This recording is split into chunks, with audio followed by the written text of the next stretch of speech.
আসসালামু আলাইকুম বন্ধুরা, আমি আছি আপনাদের সঙ্গে। আজ আপনাদের দেখাবো একটা মেলা, অনেক ঐতিহ্যবাহী পুরানো একটা মেলা। এটা মানিকগঞ্জে অবস্থিত।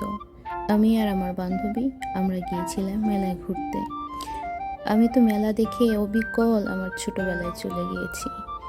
ছোটবেলায় যেমন মেলায় দেখতাম হরেক রকমের ফল ফল বসেছে, তারপর নিমকি, মোরালি, চানাচুর। এই মেলাতে তার কোনো কিছুরই কমতি ছিল না। ছিল মিষ্টি মিষ্টি বিভিন্ন ধরনের ঘ্রাণ, যেমন তালকইয়ের সামনে দিয়ে গেলে তালকই পেয়েছি এবং লিচুর সামনে দিয়ে গেলে লিচুর ঘ্রাণ পেয়েছি। এ যেন এক অনন্য ঘ্রাণের সাগরে ভেসেছি আমি মেলায়। যেমন মোরালি নিমকির দোকানে গেলে তার ঘ্রাণ পেয়েছি, অতুলনীয় স্বাদ যা বলার বাহিরে। এছাড়া আমি ওখানে অনেক ধরনের খেলনা দেখেছি। এই যে আপনারা লিচুগুলি দেখছেন, আসলে এই লিচুগুলি দেখতে যেমন সুন্দর, খেতে ততই সুস্বাদু। এছাড়া প্রান্তিক কৃষকের গাছ থেকে ছিঁড়ে আনা আম দেখেছি। এই যে দেখছেন মাটির খেলনাগুলো, এগুলোও আমরা ছোটোবেলায় মেলায় দেখতাম। এগুলো ঢাকা শহরে একটু কম পাওয়া যায় বা কম দেখা যায়, কিন্তু দেশগ্রামের মেলাতে এগুলো অভাব নেই।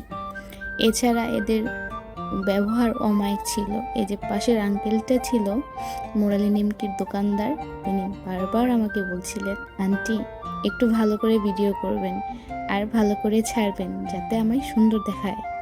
আমি বললাম ঠিক আছে আঙ্কেল। এই যে বিভিন্ন ধরনের মশলা ডালের দোকান, নিমকির দোকান, এ যেন এক ছোটোবেলায় ফিরে যাওয়া। তার সাথে সাথে আমি একটা এক্সপেরিমেন্ট করেছিলাম, সেটি হচ্ছে মাঠা।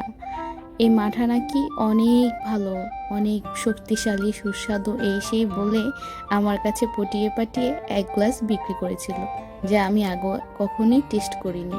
কিন্তু ওনার কাছ থেকে নিয়ে আমার খাওয়ার রুচিটাই কেমন যেন নাই হয়ে গেল। আমি একটুও মুখে দিতে পারিনি বন্ধুরা, যেমনটা দেখছেন তেমনটাই রেখে চলে এসেছি।